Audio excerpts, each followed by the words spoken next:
India TV YouTube channel को subscribe करें और बेल आइकन दबाएं। अफगानिस्तान की राजधानी काबुल में एक बार फिर तालिबानी आतंकियों ने धमाके किए। इस बार निशाना अफगानिस्तान के रक्षा मंत्री को बनाया गया। हमले के बाद एनकाउंटर में 4 आतंकियों को मार गिराया गया। रक्षा मंत्री तो बच गए, लेकिन जिस तरह से हाई सिक्योरिटी ग्रीन जोन में हमला हुआ उससे अफगानिस्तान हिल गया। अब अफगानिस्तान यूनाइटेड नेशन से देश को बचाने की अपील कर रहा, नेटो से मदद मांग रहा और पूरे विश्व को पाकिस्तान का प्रोपेगेंडा समझाने की कोशिश कर रहा। साथ ही अफगानिस्तान ने अब यूएन सुरक्षा परिषद की इमरजेंसी मीटिंग बुलाने की भी मांग की। ग्राउंड जीरो से देखिए काबुल में कल हुए आतंकी हमले की इंडिया टीवी के डिफेंस एडिटर मनीष प्रसाद की एक्सक्लूसिव रिपोर्ट।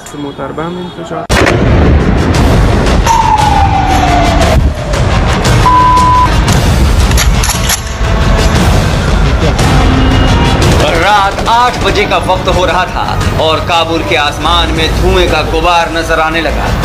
शहर का शेरपुर इलाका गोलियों की आवाज से गूंज उठा।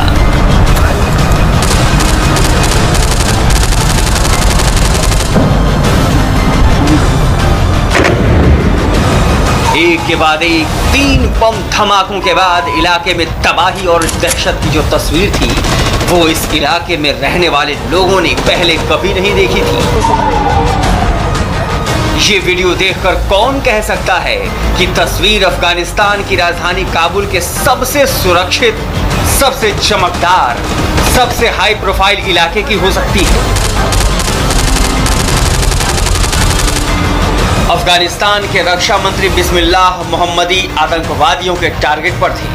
बिस्मिल्लाह मोहम्मदी का घर दहशतगर्दों के रडार पर था, लेकिन खुशमती ये रही कि जब यह हमला हुआ तब वो घर पर मौजूद नहीं थे, इसीलिए वो बच भी गए। लेकिन घर के बाहर मौजूद गार्ड इस हमले में बुरी तरह घायल हो गए।